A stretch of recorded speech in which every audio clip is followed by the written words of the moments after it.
guys! Today I wanted to share my latest planner addict dilemma with you, my fellow planner addicts. So as you can see from the title, the issue is what to do for my 2016 home planner. My home planner has been a kind of area of planner anxiety over the past year, I would say, and also many fun planner adventures. It first started in January 2015, and its first incarnation was a Hobonichi cousin, and it's gone through several different incarnations since then, ranging from, let's see, Hobonichi original, an A5 Filofax, a few different iterations, and then the latest one has been a spiral planner inside a D-ringed Filofax domino. That's this. And so you might have seen the setup video of this. It's basically a kind of, I don't want to say Brandex planner, but it's not, you know, like sort of one of the more commonly recognized one. It's a Jewish planner. So it has the Jewish calendar as well as the Gregorian calendar. And I like it. And as you can see, I have been having lots of fun making it into a kind of big cartoon zaniness extravaganza, which I really like. And that's kind of our home planner style. And it works fine. It's great in terms of space. It's a week per page, which is kind of unusual. So there isn't a lot of room for like kind of stuff other than appointments and a few to-dos, which is usually okay because it's not our only planner. This is kind of like what I think of as a satellite planner, as in it's recording stuff that's kind of useful to me and James and our dogs. But you know, we each have our own planners as well. So it's kind of more like for reference and kind of to-dos that affect both of us. And we've also been using, well, when it was Filofax, we had a section for a shopping list, and now that it's been in this, we've been using these. These are Happy Scrappy. We've been using these for to-dos and these for shopping lists, and that's been. I mean, it's okay. Like in terms of the setup, I'm quite proud of the setup in a way, because this was sort of a labor of love, de-ringing the domino, and it was, you know, kind of one of my greatest achievements because I'm not very crafty.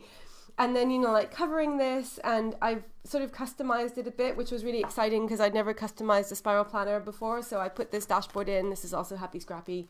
All of my stuff is from Happy Scrappy. And then I put this in, and then I put this pocket in. This was like a huge achievement. I'm extremely proud of this. So this is for stickers.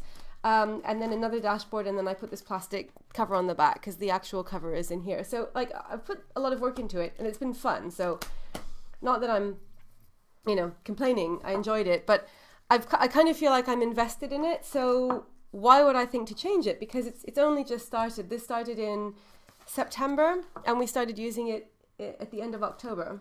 Okay, so I've been using it for like a month, and it's great. It's going really well. So it seems like a bit perverse to change it. But planner addicts will understand. So for one thing, a whole bunch of new 2016 planners have come out, and I like them, and I'm kind of set with my work planner, which is a cousin, and my personal planner, which is a Hobonichi Weeks, and I think I don't want to change either of those. So the home planner has been the one that's kind of been undergoing the fine-tuning, because I think my personal planner underwent quite a few different incarnations before I arrived at the weeks, and I'm really happy with the weeks. So I know that, you know, one can never say how long these things will last, but I've been using my cousin for like, well, since February, and I, you know, never have had a thought of changing that. I'm really happy with it. So I think in some respects there is such a thing as planner peace. I'm going to do another video on this issue because I think it's an interesting issue, but I mean, there is something of like that. This is the planner I think that's kind of the weak link, is, and I've never been really satisfied with it. And some of it is just that it's fun, like, you know, to try new planners. And this is the one that kind of is the most susceptible to change, I guess. And for this, I think the main problem, you know, like if you feel like you're not really happy with your planner, and there's, in my case, often there's one issue that kind of bugs me. And in this case, it was something that I sort of knew about from the beginning, but I thought I'll give it a go. And I'm happy that I have, but I could never quite get over the spirals. I just don't really like spirals.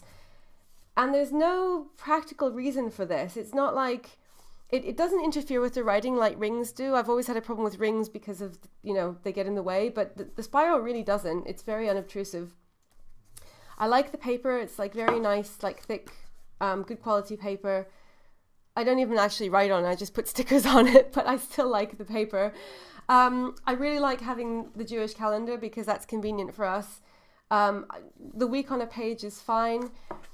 Basically, it started with the spiral. The spiral bugged me, and then I thought having it inside this would kind of, you know, sort of fix it, because it's like you can't see the spiral from the outside, but you can still see the spiral when you open it. And the spiral is kind of like bendy and things catch on it. So I sort of fixed it. And like, you know, sometimes with the spiral, if it's not a great one, like this isn't really, then sort of the back pages can start to catch and come out. So I solved that problem by sewing. I just put some embroidery thread, like threaded it through this so that the two sides of the spiral are connected and nothing can come out, which I was very satisfied about. So yeah, like, I don't know, it's just kind of, the thought of having a spiral planner, like, just kind of, I don't know, I just don't like it for some reason, which I know is weird. And then the other thing is that because this only has room for appointments and a few to-dos, we ended up using these. So we've got these and these sticky notes, and then we've got some stuff in here, and the whole thing just started to feel a bit lumpy. So like if you see it from the top and the bottom, it doesn't look bad, but it just somehow feels, it just feels like kind of ungainly, and like it has all of these different parts, and you have to like, it's just, so it doesn't feel sleek. And if we took out, we could take out all of these to-dos, all of these things, and like put shopping lists somewhere else and just use it for appointments, or we could even take it out of the binder, which I have considered, and just, you know, have it on its own, which would certainly make it like kind of sleeker, but then there would still be the spiral issue. So the pros of this one are that I've put a lot of love and, you know, energy and time into it, and I really like having a Jewish calendar. I like the week on one page. I like the illustrations in this are not, like, a lot of them are not my favorite, so it's not like I really bought this for the illustrations. It's more just because it's got the Jewish calendar. I like having the Jewish dates on as well, because it's useful for us. And I kind of am proud of the fact that I've customized it a bit, and I like the, you know, the kind of the idea of having a de-ringed filofax. So those are the pros, but then the cons are the spirals and the just overall ungainliness. So this is one option. I haven't ruled this out because it kind of seems like a shame after, I mean, another thing that I like about having a planner, I like the idea of going through the whole year with it. And I know that this often seems laughable because if you've been watching for the past year, I've had like 6 different home planners. So I haven't, got anywhere near keeping the planner for a whole year, but it is my goal to have it for the whole year and like sort of watch it develop and like look back over it as it gets, like kind of all full of colors. And so that's one of the reasons that a sort of bound/spiral planner appeals to me, is the idea of, being able to look back on the completed year and seeing all the colors and, all of the events. And that is something that could happen with this, which is something that previously I was using a ring binder for the home planner, and so I felt like you never had the potential for that because it was just loose sheets. Whereas with this, because it's spiral bound, so it is like, all one book, it's all bound together. I've already got a few pages that I just like to sort of look back over them and just admire the cartooniness. And so I like the thought of having the whole year like that. But then I don't know. And James also kind of, he agreed, because when I first mentioned the idea of switching, he was like, no, we can't switch again. We have to keep the same home planner, because he's sick of all the switching, which I understand. But then at some point he said something about like, oh, it's all lumpy and ungainly. And I was like, yes, it is. You see, you agree. And he agreed. So yeah, this is one candidate. So there are some compelling reasons to keep it, but then also some compelling reasons to switch. And the first of the compelling reasons to switch is this. Ta-da!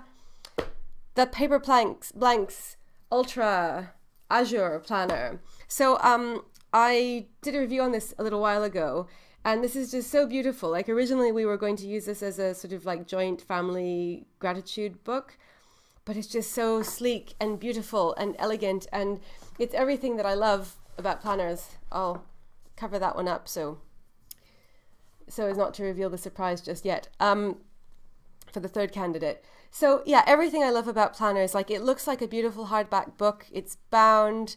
So everything will be together. It's really like nice, high quality. The paper is beautiful. It's very different from the Jewish calendar. The Jewish calendar is like kind of very sleek, smooth photo paper because it's got a lot of photos in it. Whereas this is like kind of creamy, off-white, nice, you know, kind of like thick writing paper. So very different. And it's very plain on the inside. It's a week on 2 pages, horizontal, which I think would be great for us because there's quite a bit of room. So you can see compared to the Jewish calendar, which is a week per page, you've got quite a nice, let me just move this so that I can compare them.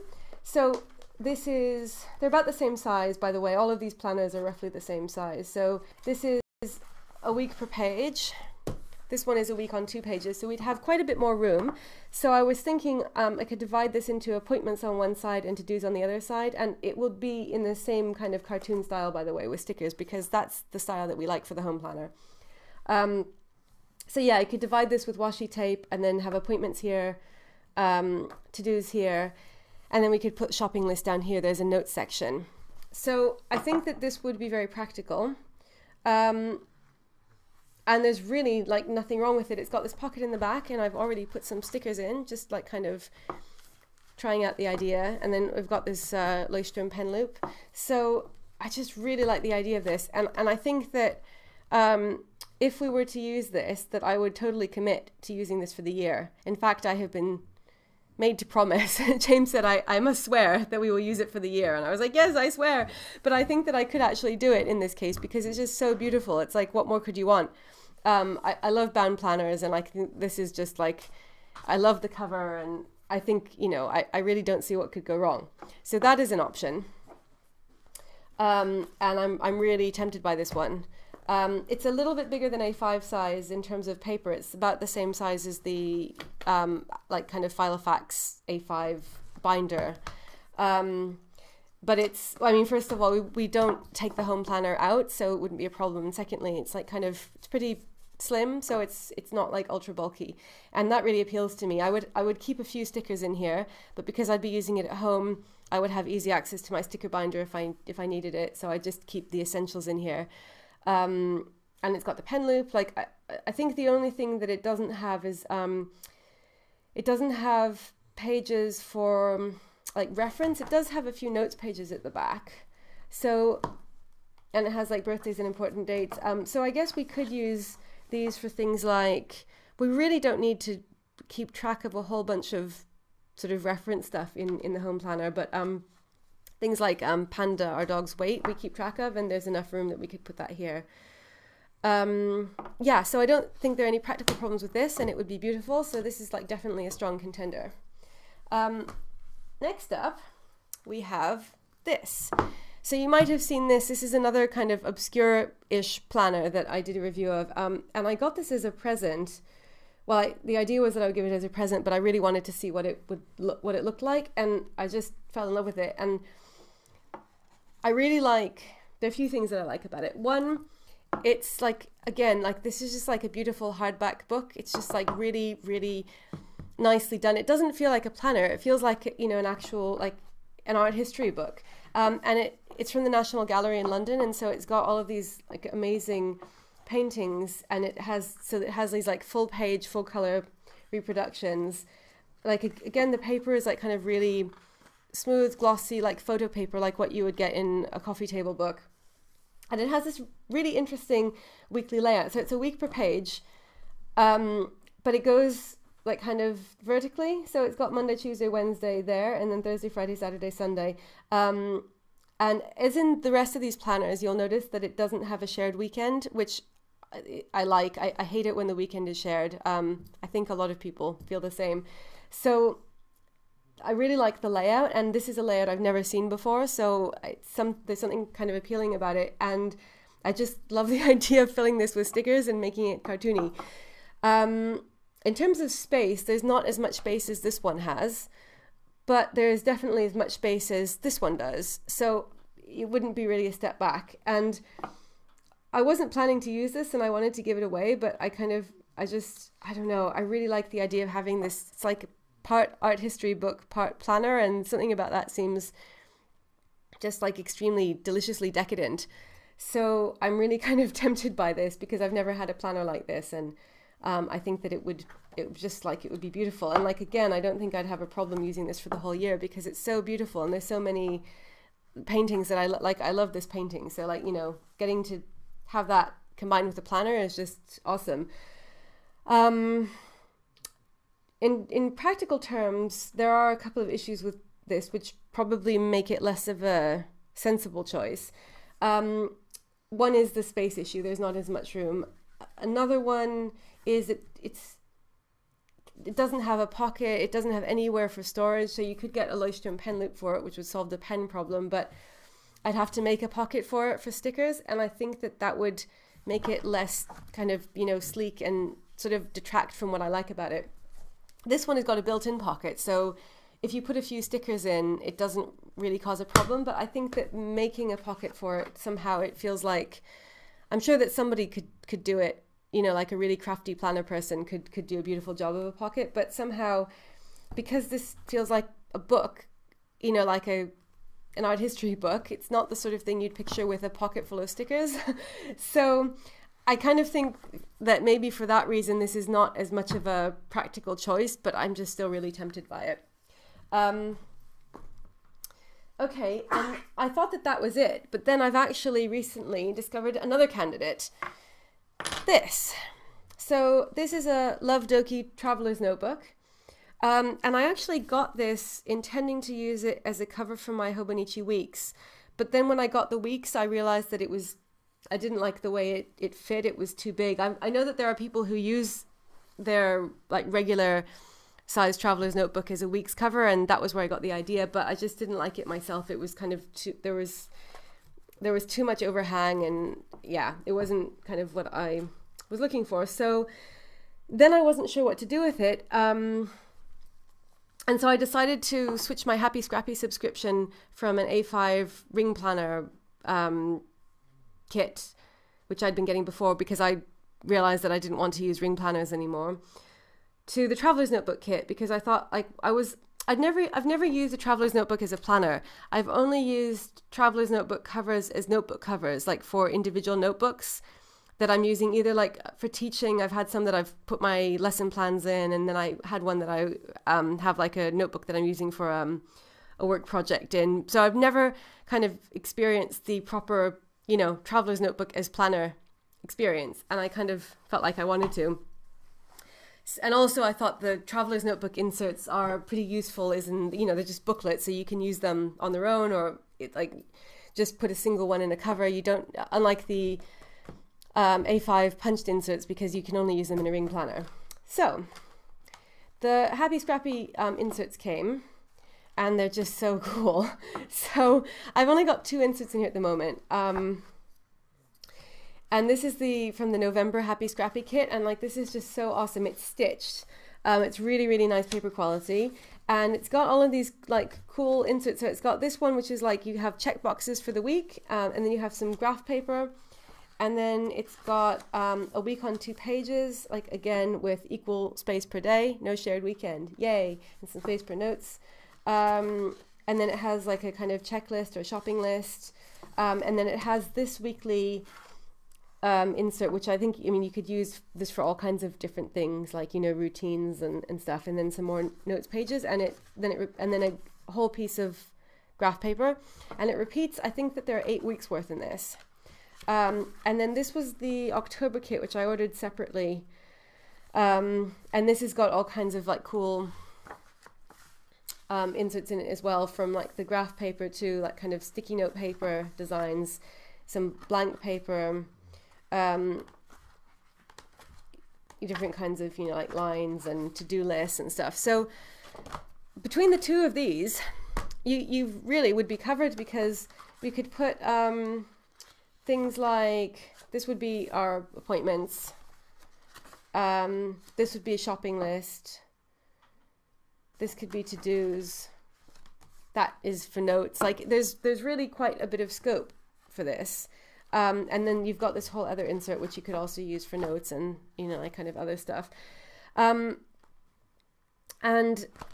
it's kind of appealing partly because I just like to try it, you know, because I haven't tried it, and partly because I like the inserts, and partly because I think that this is a really nice setup here, which this layout, like these inserts, would be practical. The problems with it are, one, it's the same issue. Like I really like the idea of having a bound book that we can keep throughout the year.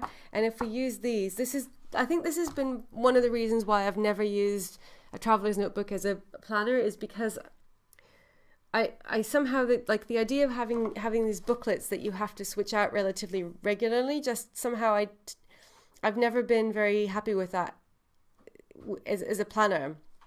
You know, the idea of like kind of having to sort of regularly switch out the notebooks. I'd rather like kind of have one like bigger book in it and just use this as a cover, which I know sort of defeats the purpose, because I guess the whole point is that you know, it's kind of customizable and you can switch inserts in and out, and I like the idea of that. But I just somehow, yeah, the idea of like kind of having one of these for the whole year and then being able to look back on the year, I really like that. Whereas I feel like if I just had a booklet, after 8 weeks I would get rid of it and I wouldn't want to keep it, because it would just be like 8 weeks worth. Like I don't know that I don't know if that makes sense, but that's one thing. And then another thing is that as it is, it doesn't have anywhere to keep stickers, so I would either have to make something or buy one, and I'm kind of trying not to buy as many planner things now, because like I don't think I'm ever going to be a true planner minimalist, but I'm sort of like, I want to work with the stuff that I have as much as I can. So I could get a pen loop for it, or actually, sorry, I've solved the pen loop problem. This is a Hobonichi pen clip, which I don't like these as much as the Leuchtturm ones, but I've got 2 of them, so I think for this it's fine. So yeah, I sort of like the idea of trying this out, and I think in some ways it would be quite practical, but then in other respects the bound books are probably really the ones that are most likely to kind of have staying power, because I just have the feeling that if I started using this, after a while I would kind of get frustrated with the idea that it's just these small booklets, and then I would end up switching again, which I don't think it's a problem really, except that James has banned me from switching, so whichever one we pick has to be it for the year, which is quite a scary thought, so I want to make the right choice. But then on the other hand, like I'm torn, because I kind of want to find a use for all of these, because there's something that I like about all of them. And in the case of the Jewish planner, it makes me sad to think that we've sort of invested this much in it and then, you know, we'll just be giving up on it and not using it again. So one idea that I had, if we decide not to go with this one, is to use it as a holiday planner. I got this idea from the Sassy Pineapple, who had a really cool holiday planning video. And that made me think, because I've always approached Jewish holidays in a very unplannerly way, as in like wait until the last minute and then panic and like kind of throw some stuff together in a big frenzy, and you know, kind of never feel satisfied about it. So that's always been my approach to the Jewish holidays, and I think that it would be nice to have you know, to take a sort of planner girl approach to it and have a dedicated planner for them. The issue, of course, is that there would be a lot of blank pages, because the next Jewish holiday is coming up very soon. It's Hanukkah, but that's kind of a minor holiday. It doesn't require a lot of planning. So the next really major holiday is like March, Purim. I mean, that's not a major holiday either, but it requires more planning. Because, you know, there's some things that you have to get ready, like a meal and like presents and stuff. So I think that that's probably what we'd use it for, because that would be appropriate for the Jewish planner to use it as a Jewish holiday planning planner. So it wouldn't like totally go to waste, but then we wouldn't have a whole year's worth of like beautiful cartoon pictures like this to look at. So I don't know if that would, I don't know, but that's what I'm thinking if we don't go with this one. I think that at the moment I would probably rank them well, I don't know. I think this is the strongest candidate because I think practically it works and aesthetically it's beautiful and it's just what I like. It's a bound book and I think that I would be able to use this for the year and be happy about it. And then I think it's very difficult basically to decide between this one and this one because they're both like kind of feel slightly impractical, but there's something tempting about them. And then this one is the one that we've already been using, so it makes sense to keep using that. So in short, I don't know. I wish that I could find a use for all of them. That would be great because then I could just, you know, get to experience the Traveler's Notebook and the beautiful bound book and the art history book and also the homemade spiral ringless domino planner. So there you have it. This is my latest planner addict dilemma. So let me know if you have a solution to the problem.